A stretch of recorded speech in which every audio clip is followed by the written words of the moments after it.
NTR Prashanth Neel combo movie మొదలు కావడానికి మరో 2 నెలల సమయం మాత్రమే ఉంది. ఈ సినిమాలో రష్మిక హీరోయిన్గా నటిస్తున్నారని సమాచారం అందుతోంది. ఈ సినిమాలో తారక్ నరరూప రాక్షసుడిగా కనిపించనున్నారని తెలుస్తోంది.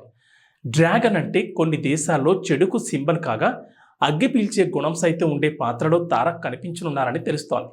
తారక్ పాత్ర సరికొత్తగా ఉండేలా ప్రశాంత్ నీల్ ఎన్నో జాగ్రత్తలు తీసుకున్నారని సమాచారం అందుతోంది. దేవర విడుదలకు ముందే తారక్ ప్రశాంత్ నీల్ సినిమాతో బిజీ కానుండడం ఫ్యాన్స్కు సంతోషాన్ని కలిగిస్తోంది. ఎన్టీఆర్ క్యారెక్టర్కు సంబంధించిన వైరల్ అవుతున్న వార్తలు సినిమాపై అంచనాలు పెంచేస్తున్నాయి.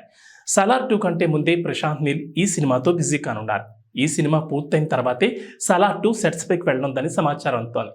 Junior NTR Prashanth Neel movie budget 300 కోట్ల రూపాయల కంటే ఎక్కువ మొత్తం అని సమాచారం అందుతోంది. ఎన్టీఆర్ నెక్స్ట్ లెవెల్ స్క్రిప్ట్లను ఎంచుకుంటూ వరుస విజయాలు అందుకునేలా కెరియర్ను ప్లాన్ చేసుకుంటున్నారు. ఎన్టీఆర్ రెస్ట్ లేకుండా వరుసగా సినిమా షూటింగ్లతో బిజీ అవుతున్నారు. Young tiger, junior NTR media ముందుకు వస్తే తారక్ సినిమాలకు సంబంధించి మరింత క్లారిటీ వచ్చే అవకాశం ఉంది. యంగ్ టైగర్ ఎన్టీఆర్ రెమ్యునరేషన్ పరంగా టాప్లోనే ఉన్నారనే సంగతి తెలిసిందే. కథల ఎంపికలో తారక్ ఎన్నో జాగ్రత్తలు తీసుకుంటున్నారని సమాచారం అందుతోంది. యంగ్ టైగర్ ఎన్టీఆర్ మార్కెట్ మన దేశంతో పాటు విదేశాల్లో పెరుగుతుండడం గమనార్హం. స్క్రిప్ట్ సెలక్షన్లో మాత్రం జూనియర్ ఎన్టీఆర్ అదరగొడుతున్నారనే కామెంట్లు వినిపిస్తున్నాయి.